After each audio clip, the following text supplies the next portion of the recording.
Sairam electronics and batteries कोणत्याही electronic वस्तू खरेदीवर हमखास आकर्षक भेटवस्तू सोबतच मिळवा 5000 पर्यंत कॅशबॅक, 0% डाऊन पेमेंट, 0% व्याजदर। साईराम इलेक्ट्रॉनिक्स अँड बॅटरीज, संपर्क 93 25 42 22 32 आणि 77 09 80 59 05। चैतन्य दूध, आपल्या परिवारासाठी पिशवी बंद शुद्ध दूध, गाईचं शुद्ध गावरान तूप, श्रीखंड, आम्रखंड, पनीर, मँगो, व्हॅनिला, शाही लस्सी, दही आणि अनेक दर्जेदार उत्पादने, तसेच चैतन्य ॲक्वाची पाणी बॉटल।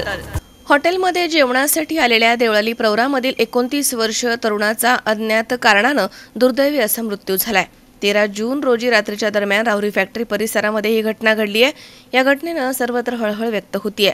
देवळाली प्रवरामधील विवाहित तरुण नितीन सुरेश वाळुंज हा गुरुवारी रात्री राहुरी फॅक्टरी येथील श्रीरामपूर रोडवरील हॉटेल श्रद्धा या ठिकाणी जेवणासाठी आला होता। हॉटेलच्या पाठीमागच्या बाजूला खुर्चीवरती बसलेला असताना अचानकपणे खाली पडून तो जमिनीवरती कोसळला। हॉटेल मालक आणि कामगारांनी या ठिकाणी धाव घेतली असता त्याचा मृत्यू झाल्याचं दिसून आलंय। नेमका नितीन वाळुंज याचा मृत्यू कशामुळे झाला हे कोणाला समजू शकलं नाही। घटनास्थळी राहुरी पोलीस ठाण्याचे पोलीस कर्मचारी बाळासाहेब शेळके, राहुल यादव यांनी धाव घेतली आणि पंचनामा केला।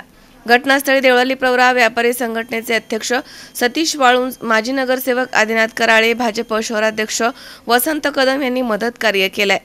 त्यानंतर रवी देवगिरे यांच्या रुग्णवाहिकेमध्ये मृतदेह राहुरी ग्रामीण रुग्णालयामध्ये शवविच्छेदन करण्यासाठी पाठवण्यात आला।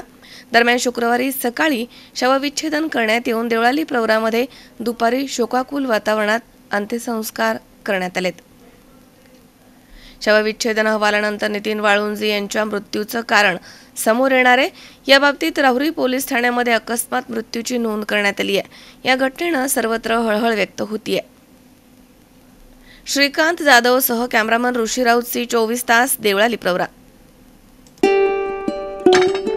सुनबाई, आजही चहा काल सारखाच बनव। अगं, कोणती नवीन चहापत्ती आणली आहेस का? काय ग, कालच्या चहाचं रहस्य काय आहे?